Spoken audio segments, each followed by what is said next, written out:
بسم اللہ الرحمن الرحیم۔ نمرود دنیا کا واحد حکمران تھا، اس وقت دوسرا کوئی حکمران ہی نہیں تھا،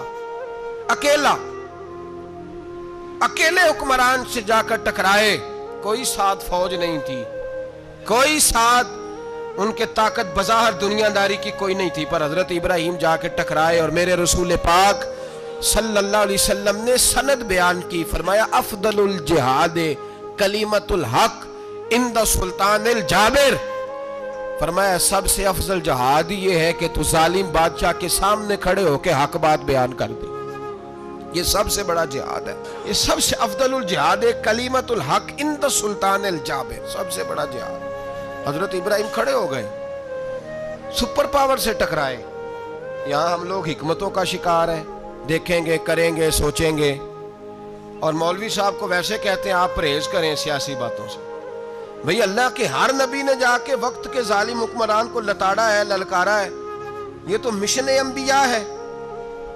حضرت سیدنا ابراہیم علیہ السلام نے جو اس کو جا کے کہا کہ تو جھوٹ بولتا ہے، تو جھوٹا ہے، تو خدائی کا دعویٰ کرتا ہے، تو بہت بڑا ظالم ہے، اور قرآن مجید نے اس ساری بات کو بیان فرمایا ہے۔ حضرت ابراہیم علیہ السلام سے کہنے لگا میں رب ہوں، تو آپ نے فرمایا میرا رب تو وہ ہے جو زندہ کرتا اور مارتا ہے، تو پھر آپ حق بات بیان کریں گے تو اللہ مارے گا کہ بندہ مارے گا؟ کچھ بھی نہیں ہوتا، کیونکہ زندگی موت کس کے ہاتھ میں ہے؟ اللہ کے ہاتھ میں، زندگی موت اللہ، کچھ بھی نہیں ہوتا۔ انسان صحیح سمت کا تعین کرے اور صحیح چلے۔ حضرت علی شیر خدا سے کسی نے کہا تھا کہ آپ کے بڑی دشمنی ہے، کوئی محافظ رکھ لیں۔ آپ فرمانے لگے موت خود بہت بڑی محافظ ہے، وقت سے پہلے آتی ہی نہیں، بڑی محافظ ہے، وقت سے پہلے۔ علامہ نورانی رحمۃ اللہ تعالیٰ علیہ کراچی جیسے شہر میں رہا کرتے تھے، جہاں گام گام پہ خطرہ تھا۔ لوگوں نے کہا حضرت اتنے بڑے لیڈر ہو، آپ کی جماعت کی 62 سیٹیں ہوئی قومی اسمبلی میں، ایک ایسا وقت بھی آیا تو کوئی ایک آدمی بندوق والا۔ آپ فرمانے لگے مجھے ضرورت ہی نہیں، اس لیے کہ جس خدا رسول کے لیے میں نکلا ہوں وہ خود ہی حفاظت کرنے والے ہیں، ضرورت نہیں ان چیزوں۔ تو بھائی حضرت ابراہیم ٹکرائے، اور آپ کا انداز کیا ہے؟ جا کے کہا کہ تو نہیں، خدا وہ ہے جو زندہ کرتا، اور اس نے ایک بیوقوفوں جیسی دلیل دی۔ ایک آدمی کو کل پھانسی دینی تھی تو اس کو بلایا، کہنے لگا تجھے کب پھانسی ہے؟ اس نے کہا کل۔ کہنے لگا جا تجھے آزاد کیا، زندگی دی، اس کو چھٹی دے دی۔ ایک عام آدمی بیچارہ بیٹھا تھا، اس کو پکڑ کے نا کہنے لگا اس کی گردن اڑا دو، کہنے لگا دیکھ لو میں بھی زندہ کرتا اور مارتا ہوں، وہ جو کل مرنے والا تھا میں نے زندہ کر دیا ہے، اور جس کو پتہ ہی نہیں تھا کہ میں نے مرنا ہے اسے پکڑ کے میں نے مار دیا ہے۔ یہ بیوقوفوں جیسی دلیل ہے۔ حضرت سیدنا ابراہیم علیہ السلام چاہتے تو اسی وقت دلیل توڑ دیتے کہ تو کیا بیوقوفوں جیسی بات کر رہا ہے، اگر تو زندگی دیتا ہے تو مرے ہوئے میں جان ڈال کے دے جس کو تو نے مارا ہے۔ لیکن حضرت ابراہیم نے دیکھا کہ بیوقوف ہے، بیوقوفوں سے بحث نہیں ہوتی، دلیل بدل لی جاتی ہے، ان کی عقل کے مطابق بات کی جاتی ہے۔ حضرت ابراہیم فرمانے لگے میرا رب وہ ہے جو سورج مشرق سے نکالتا ہے اور مغرب میں غروب کرتا ہے، تو اگر رب ہے تو تو مغرب سے نکال کے مشرق میں غروب کر۔ فبہت الذی کفر، کافر لاجواب ہو گیا، اس کے پاس اس چیز کا کوئی جواب نہیں تھا۔ علامہ اسماعیل حقی نے خوبصورت فقرہ لکھا ہے، خوبصورت، جان ڈال دی ایک جملہ کہہ کے۔ حضرت سیدنا علامہ اسماعیل حقی رحمۃ اللہ علیہ فرمانے لگے چونکہ نمرود بیوقوفوں جیسی باتیں کر رہا تھا، اگر وہ یہ کہہ دیتا نا کہ میں سورج کو نکالتا ہوں مشرق سے، میں غروب کرتا ہوں معاذ اللہ مغرب میں، میں نکالتا ہوں، تو آپ اپنے رب سے کہیے کہ وہ مغرب سے نکال کے مشرق میں غروب کرے۔ علامہ اسماعیل حقی فرماتے ہیں رب کریم کی آواز قدرت تھی، مالک حضرت ابراہیم علیہ السلام کے اس، اگر وہ کہہ دیتا اور حضرت ابراہیم دعا کر دیتے تو رب کریم نے فرشتوں کو تیار بٹھایا ہوا تھا، فرمایا اگر یہ کہہ دے میرے خلیل سے کہ سورج مغرب سے نکال کے مشرق میں غروب کرنا ہے تو تیار رہنا، جس طرح خلیل کہیں گے ویسے ہی کر دیں گے۔ واتخذ اللہ ابراہیم خلیلا، ابراہیم ہمارا دوست جو ہوا، جیسے کہے گا ویسے کر دیں گے۔ حضرت سیدنا ابراہیم علیہ السلام کی باتوں کا جب جواب نہ دے سکا، دلیل نہیں بندہ دیتا، پھر لڑائی کرتا ہے، پھر جھوٹے موٹے اعتراض کرتا ہے۔ دلیل ختم ہوتی ہے تو لوگ ذاتیات پہ اترتے ہیں، کہتے ہیں یہ کھانستا صحیح نہیں، دیکھتا صحیح نہیں. دلیل ختم. اب ذاتیات پہ اترے. کہنے لگے مجھے پتہ چلا ہے کہ یہ فلانی جگہ گیا تھا تو وہاں جا کے اس نے اس طرح کیا ہے. پھر لوگ ذاتیات پہ اترتے ہیں. جب دلیل کا جواب دلیل سے نہیں دے پاتے پھر ذاتیات پر اتر کر حملے کرتے ہیں. حضرت ابراہیم کی دلائل کا جواب نمرود نہ دے سکا تو کہنے لگا کہ اس کو آگ میں ڈال دو. قوم گئی ہوئی تھی ساری. آپ نے بات سنی ہوئی ہے, میں نے صرف اشارہ دینا ہے. میلے پہ تو حضرت سیدنا ابراہیم علیہ السلام نے سارے بت توڑ دیے. کلاڑا بڑے بت کی گردن پہ رکھا. واپس آئے, کہنے لگے بت کس نے توڑے ہیں؟ تو فرمایا اس سے پوچھ لو جس کی گردن پہ کلاڑا ہے. کہنے لگے یہ تو بول ہی نہیں سکتا. تو فرمانے لگے بڑے بیوقوف ہو جو بولتا ہی نہیں, سنتا ہی نہیں, اپنا آپ نہیں بچا سکتا, اس کی پوجا کرتے ہو. کہنے لگے پکڑو, دلیلیں ختم ہو گئی, اس کو آگ میں ڈالو. بہت بڑی حویلی 45 فٹ مربع پہ مشتمل ایک حویلی بنائی گئی اور 45 فٹ اونچی. مختلف روایات علامہ اسماعیل حقی کہتے ہیں کہ 3 مہینے تک نمرود نے کہا کہ اس کے اندر لکڑیاں ڈالو. لوگ پوچھنے لگے کتنی دنیا جلانی ہے؟ کہنے لگا بندہ تو ایک جلانا ہے پر بندہ بڑا تگڑا ہے, ایک بندہ. 3 مہینے لکڑیاں ڈالی گئیں. اور لوگوں کی جو تہمات ہوتی ہیں نا وہ بڑی عجیب ہوتی ہیں. تہمات میں نے بڑی تفصیل سے رمضان المبارک میں گفتگو کی تھی. بدشگونی تہمات لوگ لیتے ہیں. اس وقت بھی لوگ تہمات کا شکار ہو گئے. عقیدہ بگڑ جاتا ہے تو وہ عجیب و غریب باتیں کرنے لگتا ہے. تہمات کا شکار ہو گئے. بیبیاں نظر مانتی, میں بیمار ہوں, اگر صحیح ہو گئی تو اتنے من لکڑی دوں گی حضرت ابراہیم کی آگ جلانے کے لیے. ایک عورت لے کے جا رہی ہے لکڑیاں. تو ایک نیک دل آدمی نے اس سے پوچھا کہاں جا رہی ہو؟ کہنے لگی میں نے منت مانی تھی تو حضرت ابراہیم علیہ السلام کو معاذ اللہ جلانے کے لیے لکڑیاں لے کے جا رہی ہوں. تو وہ رب کریم کے بندے کہنے لگے تو ڈھونڈتی رہے گی, تجھے وہ جگہ ملے گی نہیں. وہ بی بی کئی مہینے گھومتی رہی, جگہ ہی نہیں ملی جہاں لکڑیاں ڈالنی. ماری گئی. تہمات کا شکار ہوئے بہت سارے لوگ. تہمات کا بھائی, تہمات دین کے اندر منع ہے. تہمات دین میں کوئی نظر ماننا, کوئی کسی بزرگ کے مزار پہ جا کے سالے ثواب کے لیے کوئی چیز ماننا, یہ تو درست ہوا. لیکن غیر شرعی نظریں مان لینا کہ میں آگ کے گرد چکر لگاؤں گا, میں جناب وہاں جا کے یہ والا تماشا کروں گا, میں دھاگا باندھوں گا, میں رسا کاٹوں گا, میں وہاں گندے اور سے پانی پیوں گا, ان کی شریعت اجازت, یہ تہمات ہیں, بدشگونی ہے. دین میں ان کی کوئی گنجائش. آپ نظر ماننے سے پہلے بھی کسی عالم سے رابطہ کریں کہ میں منت مانگنے لگا ہوں تو کیسے ماننی چاہیے, اس کا طریقہ پوچھیں. ایسے ہی غلط چیز کی منت تھوڑی مان لی جائے گی. بہرحال آمدام برسرے مطلب حضرت ابراہیم کے لیے آگ جلائی گئی. 45 فٹ اونچی آگ ہے, پرندہ بھی اوپر سے گزرتا ہے تو نیچے گر جاتا ہے جل کے. اتنے دن لگا کے آگ جلائی گئی. اب حضرت ابراہیم کو جلایا جانے لگا ہے. یہاں تو موجیں ہے نا, جو کسی ادارے کا سربراہ ہے اس کے لیے موج ہے, کسی جگہ آفیسر بن گیا تو موج ہے, پیر صاحب کے لیے موج ہے, علامہ صاحب کے لیے موج ہے, خطیب صاحب کے لیے موج ہے. جلنا کس کو پڑتا ہے؟ وہ علی کوئی نہیں رہا اللہ ماشاءاللہ. وہ لوگ گزر گئے جو تکلیفیں سہ کے کام کرتے تھے, گزر گیا زمانہ. حضرت سیدنا ابراہیم علیہ السلام کو جلایا جانے لگا ہے تو اب اتنی بڑی آگ ہے تو ڈالیں کیسے؟ شیطان نے تجویز دی کہ منجنیق بناؤ. منجنیق, بڑے بڑے بانس باندھ کے ان کے نیچے رسا باندھو.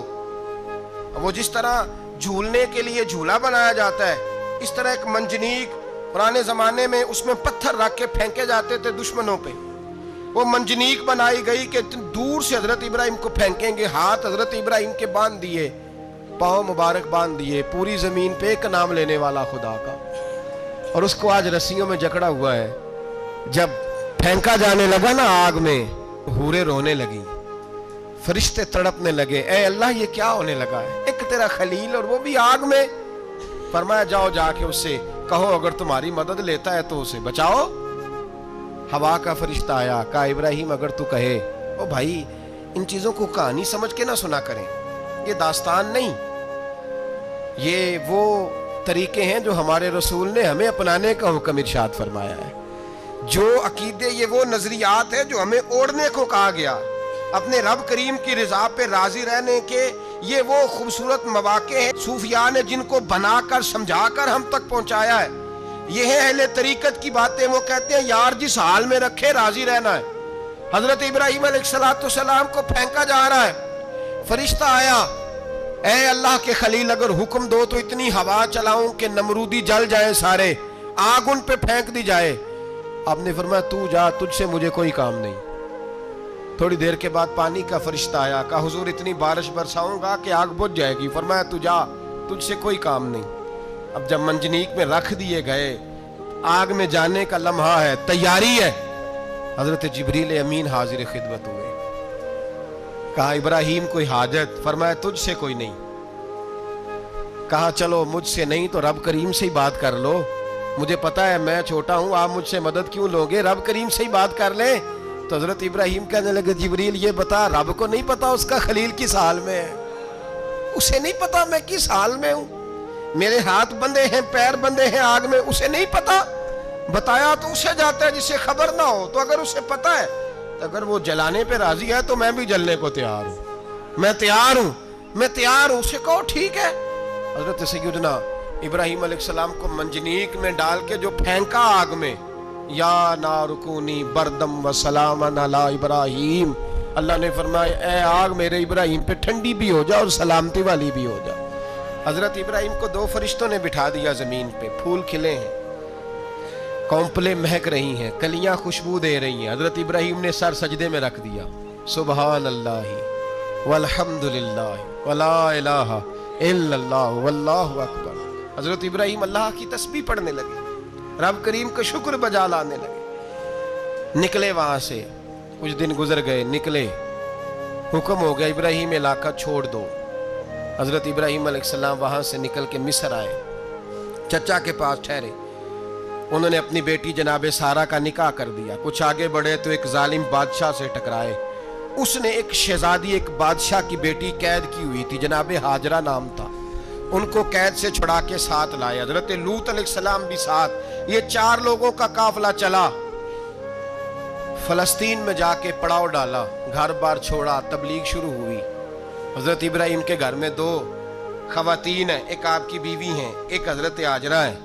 اولاد کوئی نہیں, بڑا میوہ میٹھا. گھر وہی آباد ہوتا ہے جس میں بچے روتے ہیں, گھر ہوتا ہی وہ ہے جس میں بچوں کی چنچناہٹ ہوتی ہے, بھن بھناہٹ ہوتی ہے. حضرت ابراہیم نے ایک بچہ روتے ہوئے دیکھا تو آنکھوں میں آنسو آئے, کہنے لگے ربی حب لی من الصالحین, یا اللہ مجھے بھی نیک اولاد عطا کر دے. حضرت سارہ نے سن لیا, کہنے لگی ابراہیم شاید میرے بطن سے تو آپ کو نصیب نہیں, ہاجرہ سے نکاح کر لو. جناب ہاجرہ سے نکاح ہوا. اللہ تو بڑا بے نیاز ہے, رب کریم نے حضرت اسماعیل جیسا خوبصورت بیٹا عطا فرمایا. بیٹا کالا سیاہ بھی ہو تو سینے کی ٹھنڈک ہوتا ہے, پر یہ تو وہ بیٹا ہے جس کی پیشانی میں نور محمدی چمکتا ہے صلی اللہ علیہ وسلم. حضرت سیدنا اسماعیل علیہ اتنے خوبصورت. اب جس بیوی کے ہاں بیٹا تھا, بیٹھنا اٹھنا بھی زیادہ اس کے پاس, آنا جانا بھی اس کے پاس, توجہ ادھر ہو گئی. جناب سارہ رشک کرنے لگی. ایک دن کہنے لگی اسے چھوڑا جنگل میں, وادی غیر ذی زرع, مکے کے پاس.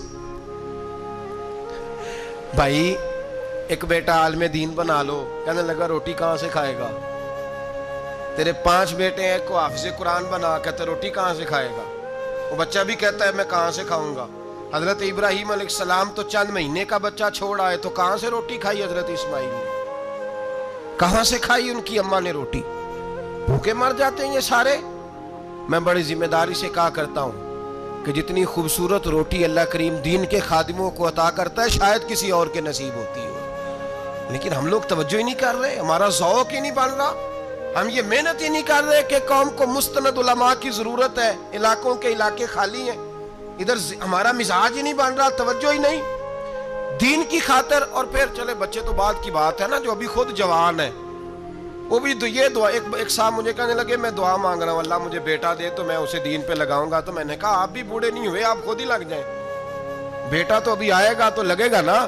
تو آپ تو اس وقت ہیں تو آپ تو پہلے لگے نا صاحب, 2 گھنٹے تو نکال کے آئے, دین سیکھنے کو کافی ہے. آپ اتنی لمبی سوچ رہے ہیں کہ بچہ آئے گا تو بڑا ہوگا تو وہ جائے گا تو دیکھی جائے گی, ابھی تو آپ ہیں تو آپ تو آؤ. حضرت ابراہیم نے بچہ وہاں چھوڑا. یہاں سے جو عمرہ کرنے لوگ جاتے ہیں نا, جو حج کرنے جاتے ہیں ان کو پتہ ہے کہ وہاں دنیا کی ہر نعمت ملتی ہے، پھر بھی ڈبل ٹرپل پیسے لوگ جیبوں میں ڈال کے جاتے ہیں۔ حضرت ابراہیم جب وہاں لے کے گئے تو کوئی انسان نہیں تھا، پانی کا قطرہ نہیں تھا، 2 کلو کھجوریں، ایک مشکیزہ، بیوی کو تھمایا۔ ہمارے گھر میں ہزاروں چیزیں پڑی ہیں، لیکن وہ جو توکل ہے نا وہ ختم ہو گیا ہے۔ اللہ دے گا، حلال حلال پہ قناعت کرے، جائز جائز پہ بھروسہ کرے، رب کریم عطا کرنے والا ہے، وہ مزاج ختم ہو گیا۔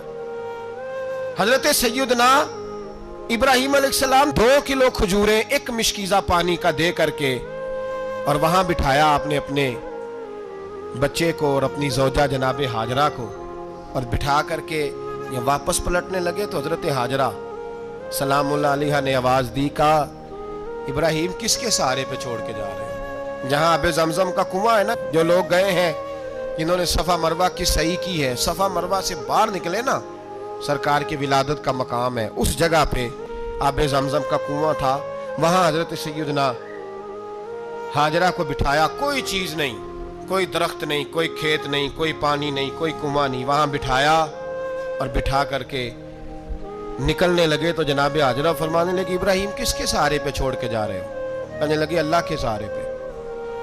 تو پاک باز بی بی نے ایک لفظ پوچھا، کہا ابراہیم یہ میرے رب کا حکم ہے، یہ میرے، بس جن کا عقیدہ توحید مضبوط ہو ان کے لیے ایک جملہ کافی ہوتا ہے، یہ میرے اللہ کا حکم ہے۔ تو جناب ابراہیم علیہ السلام فرمانے لگے ہاجرہ ہاں رب کا حکم ہے۔ جب یہ لفظ کہے تو چاہیے تھا نا حضرت ابراہیم تسلی دیتے، تو بی بی صاحبہ تسلی دینے لگی، عرض کرنے لگی ابراہیم اگر اللہ کا حکم ہے تو پھر آپ ہماری فکر نہ کرنا، اگر یہ رب کا حکم ہے تو پھر ہماری فکر نہ کرنا، جس رب نے ہمیں یہاں تک پہنچایا ہے وہ ہمیں کبھی بھی ضائع نہیں فرمائے گا، پھر فکر نہ کرنا۔ حضرت ابراہیم آ گئے، بات آپ نے سنی ہوئی ہے، اشارہ کرنا مقصود ہے۔ 13 سال میں چلے مان بھی لیا جائے بعض روایات کی روشنی میں کہ آتے جاتے بھی رہے، لیکن مکمل دیکھ بھال اپنے بچے کی پرورش میں پورا حضرت ابراہیم علیہ السلام کا کردار، سارا کردار ماں کا تھا۔ میں جب خواتین کے بارے میں کوئی بات کرتا ہوں تو میں آپ کو اکثر کہتا ہوں کہ یہ صرف بیوی کے لیے حکم نہیں ہوتا، یہ ٹریننگ بیٹی کو دینی ہے اور بہن کو دینی ہے، یہ تربیت کرے اپنے گھر میں۔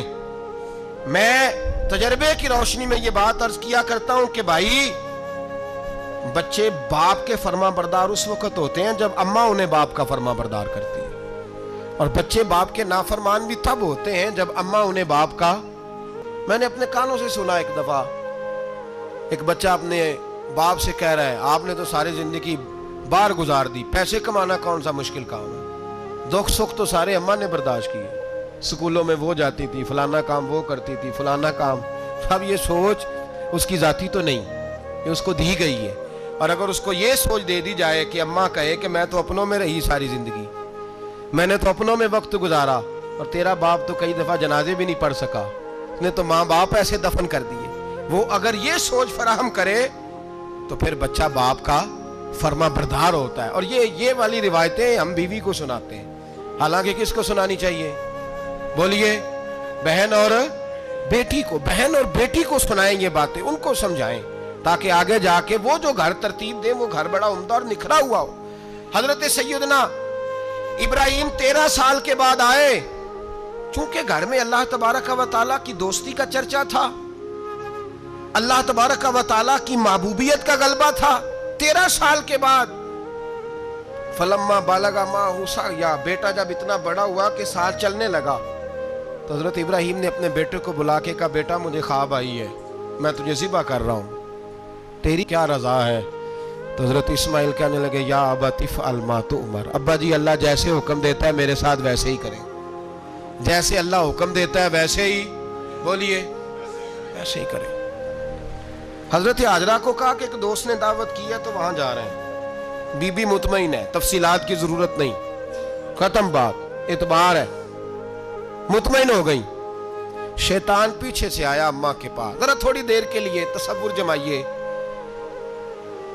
یہاں تو پڑوسن آ کے کوئی بات بتا دیتی ہے خاوند کے بارے میں تو کئی مہینے جھگڑا جاری رہتا ہے، پڑوسن محلے دار۔